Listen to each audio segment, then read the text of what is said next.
प्रिय क्रांती मित्र हो, जय भीम, जय अशोक, जय संविधान, जय भारत. मित्रांनो, या देशामध्ये अन्यायी व्यवस्थेच्या विरुद्ध आवाज उठवणं गुन्हा आहे का? हा देश महामानव डॉक्टर बाबासाहेब आंबेडकर यांच्या संविधानानं नटलेला, या देशाला आणि या देशातील प्रत्येक नागरिकाला बाबासाहेबांच्या भारतीय संविधानानं बोलण्याचे अधिकार दिले, विचार करण्याचे अधिकार दिले, आपलं मत प्रदर्शन करण्याचे अधिकार दिले. त्याच भारत देशामध्ये संविधानाची गळचेपी होती का? मूलभूत स्वातंत्र्याची गळचेपी होते काय? मित्रांनो, काही लोकांच्या म्हणण्यानुसार या देशाला 2014 मध्ये स्वातंत्र्य मिळालं. कोणतं हे स्वातंत्र्य? बोलल्यावर आमच्या बंदी, आम्ही काय बोलावं काय बोलू नये हे तुम्ही ठरवणार. सत्ताधारी आहात म्हणून काय झालं? तुम्ही आमचे मालक आहात. या देशामध्ये अन्यायाच्या विरुद्ध तरुणांनी आवाज उठवणं हा गुन्हा झालाय का? या देशातला तरुण ज्या वेळेला हाताला काम मागत होता, रोजगार मागत होता, डिग्र्या घेऊन फिरत होता, परंतु त्याला या ठिकाणी नोकऱ्या देण्यात आल्या नाही, त्याला काम धंदा देण्यात आला नाही, उलट त्याची टिंगलटवाळी करण्यात आली. या देशाचे प्रधानमंत्री आणि या देशाचा गृहमंत्री जाहीरपणे म्हणतोय, तरुणांनो भजे तळा, पकोडे तळा. त्यांची टिंगलटवाळी करण्यात आली, तरी देखील तरुणांनी शांततेने घेतलं. तरुणांनी उद्रेक होऊ दिला नाही, आपल्या भावनांना त्यानं नियंत्रण घातलं.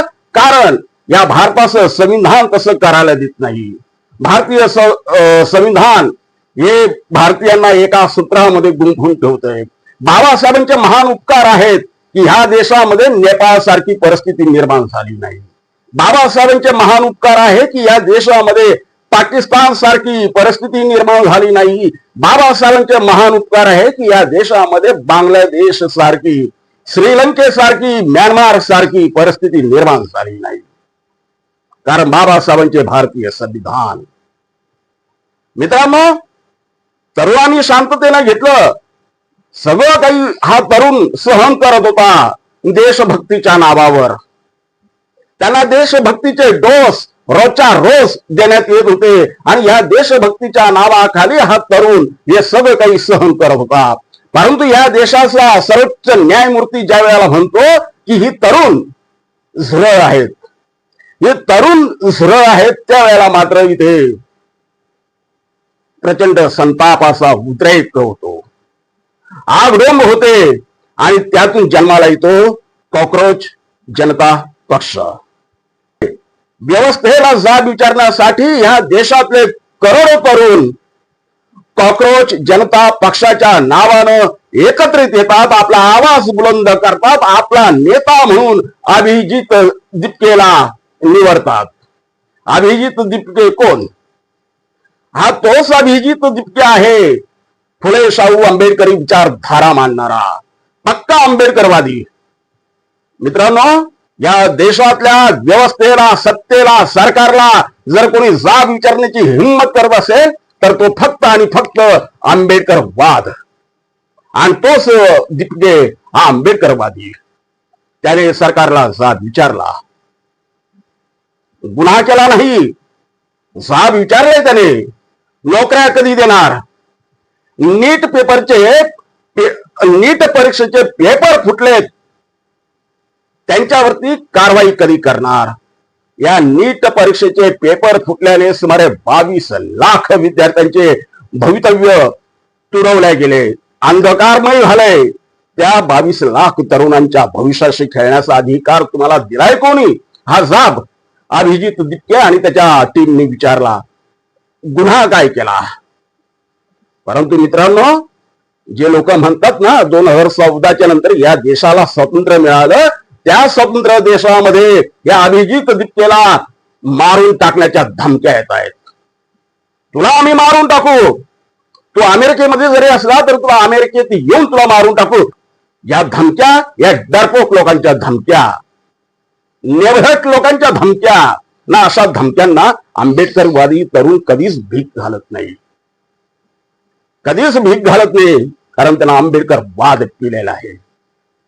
मित्रांनो, ज्या वेळेला अभिजित दिपकेला त्याने तरुणाईचा आवाज बनला म्हणून धमक्या यायला लागल्या, त्यावेळेला अभिजित दिपकेच्या संरक्षणासाठी, त्याच्या रक्षणासाठी, त्याला साथ देण्यासाठी, त्याला आशीर्वाद देण्यासाठी मैदानात उतरले बाबासाहेबांचे नातू.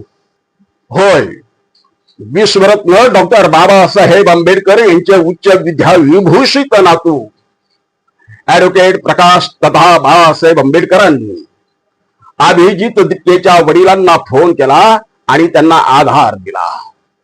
घाबरू नका, मी तुमच्या सोबत आहे, कोणत्याही प्रकारचं ताण घेऊ नका, तुम्ही एकटे नाही, तुमच्या सोबत हजारो लाखो आंबेडकरी जनता तुमच्या सोबत आहे, तुमच्या रक्षणासाठी सज्ज आहे, त्यामुळे तुम्ही घाबरू नका, मी तुमच्या सोबत सदैव उभा आहे. मित्रांनो, आदरणीय प्रकाशजी तथा बाळासाहेब आंबेडकर यांनी जो शब्द, आदरणीय प्रकाशजी आंबेडकरांचा हा निव्वळ शब्द नाही, ती ऊर्जा आहे. आणि ही ऊर्जा घेतल्याच्या नंतर त्या दिपके कुटुंबियांना हजारो हत्तीचं बळ आलेलं आहे.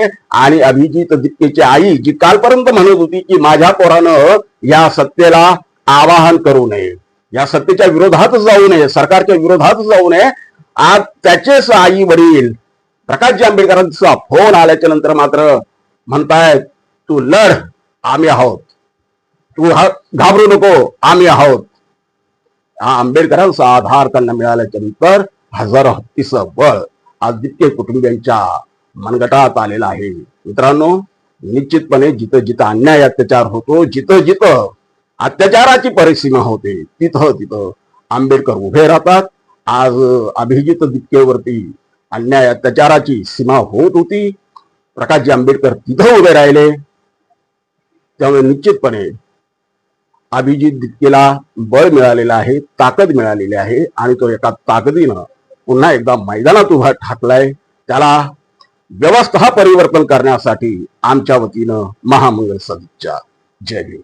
क्रांती मित्र हो, भीम पॅंथर हे आपल्या हक्काच्या यूट्यूब चॅनलला कृपया सबस्क्राईब करून आम्हाला विषमतावादी शक्तींच्या विरोधात लढण्यासाठी बळ द्या, शक्ती द्या, ऊर्जा द्या. कमेंट करा, लाईक करा, शेअर करा.